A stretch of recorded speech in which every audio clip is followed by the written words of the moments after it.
Hello dear, Chhattisgarh पटवारी परीक्षा 2022 के इस सेशन में हम लोग देखेंगे रसायन शास्त्र से रिलेटेड टॉप 20 महत्वपूर्ण प्रश्नोत्तर, जो कि आपके परीक्षा की दृष्टि से बहुत ही ज़्यादा इम्पोर्टेंट होने वाला है, क्योंकि इससे प्रत्येक वर्ष 2 क्वेश्चन जरूर पूछा जाता है।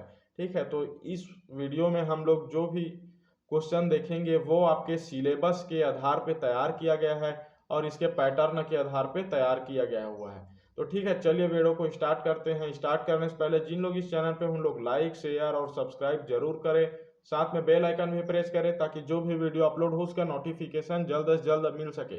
तो देखते हैं क्वेश्चन नंबर फर्स्ट। इसको 10th के पैटर्न से ही पूछा जाएगा, क्योंकि देखिए 11th के बाद क्या होता है, अक्सर सभी का क्या होता है, सब्जेक्ट चेंज होता है।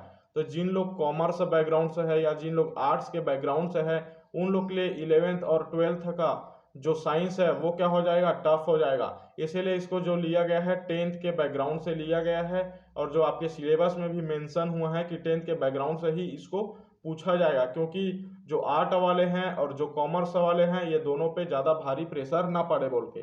तो चलिए देखते हैं क्वेश्चन नंबर फर्स्ट।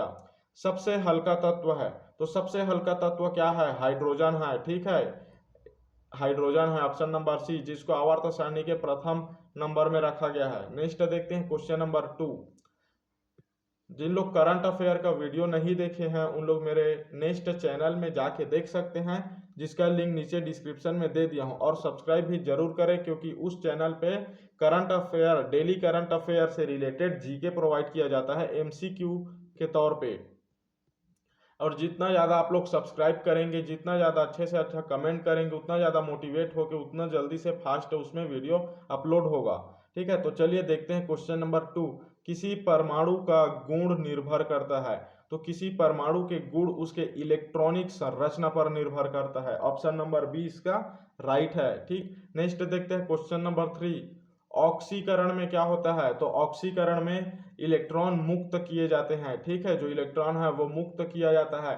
जब O2 का ऑक्सीकरण होगा तो ये क्या बन जाएगा, वो प्लस O, तो इसमें क्या हो जाएगा, जो कि O है वो क्या हो जाएगा, मुक्त हो जाएगा। ऑक्सीजन, एक ऑक्सीजन का अणु क्या हो जाएगा, मुक्त हो जाएगा।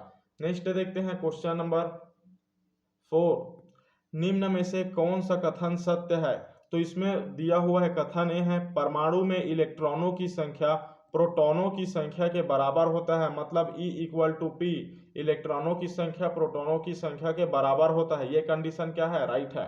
प्रोटॉनों पर धनात्मक, इलेक्ट्रॉनों पर ऋणात्मक तथा न्यूट्रॉन आवेश रहित रहता है, मतलब जो प्रोटॉन है वो पॉजिटिव और जो इलेक्ट्रॉन है वो नेगेटिव, और जो न्यूट्रॉन है वो क्या रहता है, वो न्यूट्रल रहता है। तो ये भी कंडीशन क्या है, ये भी राइट है।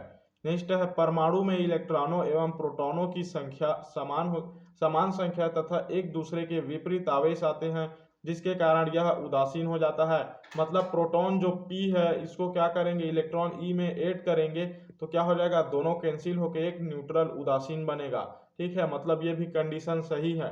तो ये तीनों कंडीशन सही है, इसलिए इसका ऑप्शन नंबर क्या हो जाएगा, डी राइट हो जाएगा। उपरोक्त सभी इसका राइट है। नेक्स्ट देखते हैं क्वेश्चन नंबर 5। इसमें पूछा गया है, आधुनिक आवर्त सारणी का प्रतिपादन किसने किया है। यदि आप लोग इसका जो टेस्ट सीरीज है वो ज्वाइन करना चाहते हैं, प्रैक्टिस सेट इसका ज्वाइन करना चाहते हैं, तो या फिर पैड टेलीग्राम चैनल ज्वाइन करना चाहते हैं, तो आप लोग मेरे नंबर पे कॉल कर सकते हैं, या टेलीग्राम पे इसका डिटेल्स दिया हुआ है, वहां से आप लोग मेरे को इन्फॉर्म कर सकते हैं। ठीक है, जिसमें आप लोग को क्या प्रोवाइड कराया जाएगा, 20 टेस्ट सीरीज जो प्रोवाइड कराया जाएगा, प्रैक्टिस सेट है, 20 से 30 प्रैक्टिस सेट है। ठीक है, और उसमें जो भी आपके लिए आवश्यक PDF है पटवारी एग्जाम के लिए वो भी प्रोवाइड कराया जाएगा। तो चलिए देखते हैं क्वेश्चन नंबर 5 का, इसका राइट आंसर है ऑप्शन नंबर बी, मेंडलीफ। जो आधुनिक आवर्त सारणी का प्रतिपादन किया है वो है मेंडलीफ। नेक्स्ट देखते हैं क्वेश्चन नंबर 6। पदार्थ की चौथी अवस्था कही जाती है, तो पदार्थ की जो चौथी अवस्था है वो होता है प्लाज्मा। ठीक है, प्लाज्मा। ठीक, नेक्स्ट देखते हैं क्वेश्चन नंबर 7। किसी अक्रिय गैस के बाह्यतम सेल में इलेक्ट्रॉनों की संख्या कितनी होती है। मान ले जाइए कोई भी एक सक्रिय गैस है, तो इसके जो बाहरी सेल है, ठीक है, तो इसमें इलेक्ट्रॉन की संख्या कितना होगा, तो इसमें इलेक्ट्रॉन की संख्या होगा 8। ठीक है, 4 4 प्लस 8। ठीक, ऑप्शन नंबर सी इसका राइट है। ठीक, ऑप्शन नंबर सी। नेक्स्ट देखते हैं क्वेश्चन नंबर 8। इसमें पूछा गया रेडियो सक्रियता का पता सर्वप्रथम किसने लगाया था, तो रेडियो सक्रियता का प्रथा सर्वप्रथम हेनरी बेकुरल ने लगाया था। कब लगाया था? तो 1889 में लगाया था, ठीक है। और जो रेडियम है, ठीक है, रेडियम एक क्या है? धातु है। धातु है कि क्या है?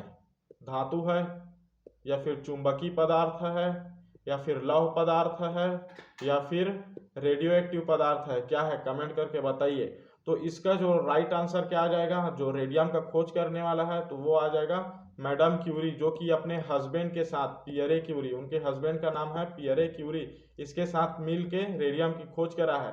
ये आपको 10th के इंग्लिश के बुक में आप लोग पढ़े होंगे, ठीक है। इंग्लिश के बुक में मैडम क्यूरी के नाम से पूरा एक चैप्टर है।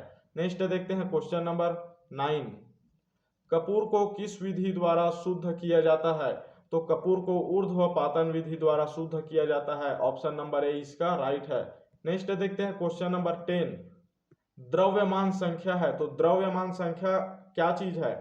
इसके क्या चीज का योग है? तो इसका जो राइट आंसर आ जाएगा वो आ जाएगा ऑप्शन नंबर ए, प्रोटॉनों की संख्या और जो न्यूट्रॉनों की संख्या है, ठीक है, ये दोनों का योग क्या होता है? इसका द्रव्यमान होता है। इसका जो भार है वो होता है, ठीक है। भार नहीं, मतलब केमिस्ट्री और फिजिक्स के भाषा में द्रव्यमान और भार में बहुत का डिफरेंस होता है, ठीक है।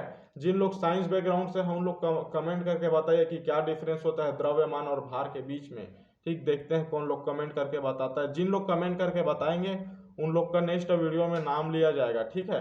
देखते हैं नेक्स्ट क्वेश्चन नंबर 11। सामान्य ताप एवं दाब पर विभिन्न गैसों के 1 ग्राम अणु का आयतन होता है। तो इसमें 1 ग्राम अणु का आयतन कितना होगा? तो ऑप्शन नंबर डी है, 22.4 लीटर होता है। सामान्य ताप एवं दाब पर विभिन्न गैसों के 1 ग्राम अणु का आयतन कितना होता है? तो वो होता है 22.4 लीटर। और ये बात याद रखना कि सामान्य ताप एवं दाब पर प्रायः सभी गैस क्या होती है? ठोस अवस्था में पाई जाती है। लेकिन एक ऐसा गैस है जो सॉरी ठीक है, सामान्य धातु जो है वो क्या है? ठोस अवस्था में पाया जाता है। जितना भी धातु है वो सामान्य ताप एवं दाब पर। लेकिन मरकरी जो है, पारा, ये एक ऐसा धातु है जो कि क्या? द्रव अवस्था में पाया जाता है सामान्य ताप पर, ठीक है। याद रखना, बहुत ही ज्यादा ये घुमाने वाला क्वेश्चन है, इसको आप में पूछ सकते हैं एग्जाम में, ठीक। नेक्स्ट देखते हैं क्वेश्चन नंबर 12। एक मोल में कुल परमाणुओं की संख्या होती है। तो एक मोल में कुल कितने परमाणुओं की संख्या होती है? दिया है ऑप्शन में 60.90 इंटू 10⁻22। ऑप्शन नंबर बी दिया हुआ है 0.6023 इंटू 10⁻24। ऑप्शन नंबर 3 है 6.023 इंटू 10⁻22। तो इसका राइट आंसर क्या आ जाएगा? उपरोक्त सभी आ जाएगा, क्योंकि ये दोनों का जो वैल्यू आएगा वो क्या आएगा? इक्वल आएगा, ठीक है। ये दोनों क्या हो जाएगा? इक्वल हो जाएगा। तो चलिए देखते हैं नेक्स्ट क्वेश्चन नंबर जो 13 है, वो सबसे भारी तत्व है। तो सबसे भारी तत्व क्या है? तो इसका जो राइट आंसर है वो है ऑस्कियम। ऑस्कियम सबसे ज्यादा भारी तत्व है। नेक्स्ट देखते हैं क्वेश्चन नंबर 14। साधारण कांच किसका होता है? तो जो साधारण कांच बना रहता है, नॉर्मल मिरर, ठीक है, शीशा, ये किसका मिश्रण होता है? तो इसका जो राइट आंसर आ जाएगा ऑप्शन नंबर डी, ये silica, sodium silicate, calcium silicate, ये तीनों का क्या होता है? मिश्रण होता है। तो ऑप्शन नंबर डी इसका क्या है? राइट है। अब देखते हैं नेक्स्ट क्वेश्चन नंबर 15। इसमें पूछा गया पोर्टलैंड सीमेंट के आविष्कारक कौन है? जो पोर्टलैंड सीमेंट होता है उसका आविष्कारक है जोसेफ स्पीडिन, ठीक है। जोसेफ स्पीडिन इसका क्या है? आविष्कारक है। नेक्स्ट है क्वेश्चन नंबर 16। हाइड्रोजन का रेडियोधर्मी समस्थानिक कौन सा है? तो हाइड्रोजन का रेडियोधर्मी समस्थानिक कौन सा है? तो इसका 3 समस्थानिक होता है, ठीक है। हाइड्रोजन का कौन कौन सा होता है? तो एक H1 क्या है? खुद हाइड्रोजन है, ठीक। H1 मतलब इसका क्या आ जाएगा? पहला समस्थानिक, ठीक। हाइड्रोजन का H होगा लेकिन इसका समस्थानिक क्या आ जाएगा? H1 H2 H3। तो वो कौन सा है? तो ये जो हीलियम है, ठीक है, हीलियम, ड्यूटेरियम, ट्रिटियम, ये तीनों क्या है? हाइड्रोजन के समस्थानिक है, ठीक है। H1 helium, H2 deuterium, H3 tritium, ठीक। और ये जो इसमें पूछा गया है रेडियो समस्थानिक, तो इसका जो राइट आंसर क्या आ जाएगा? ट्रिटेरियम, क्योंकि ट्रिटेरियम जो है ये क्या होता है? रेडियोधर्मी पाया जाता है। इसके जो बीटा क्षय होता है, बीटा क्षय वो क्या होता है? उसके माध्यम से ये हीलियम में विपरीत परिवर्तित हो जाता है, विघटित हो जाता है हीलियम में। जो ट्रीटियम है इसका बीटा क्षय होगा तो ये क्या में परिवर्तित हो जाएगा, ये हीलियम में परिवर्तित हो जाएगा। इसलिए इसको रेडियो जो धर्मी समस्थानिक बोला जाता है, इसमें रेडियो एक्टिविटी पाया जाता है। ठीक, नेक्स्ट देखते हैं क्वेश्चन नंबर 17।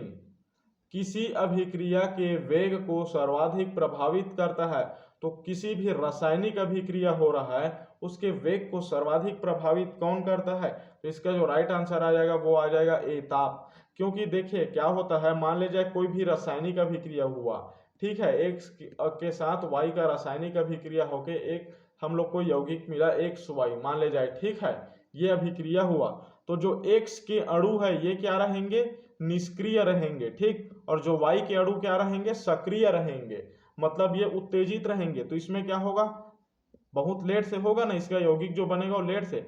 लेकिन यदि इसका ताप बढ़ा देंगे तो इसको जो अणु निष्क्रिय अणु है वो क्या हो जाएगा, सक्रिय हो जाएगा। ताप बढ़ने से सक्रिय, और ये जो सक्रिय है ये और ज्यादा सक्रिय हो जाएगा।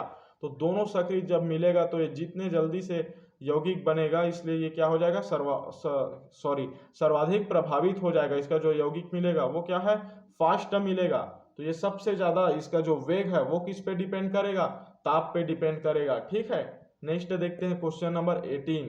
फोटोग्राफी में प्रयुक्त हाइपोविलियन का रासायनिक नाम क्या है, तो प्रयुक्त हाइपोविलियन इसका रासायनिक नाम होता है सोडियम थायोसल्फेट। ठीक है, हाइपोविलियन का रासायनिक नाम होता है सोडियम थायोसल्फेट।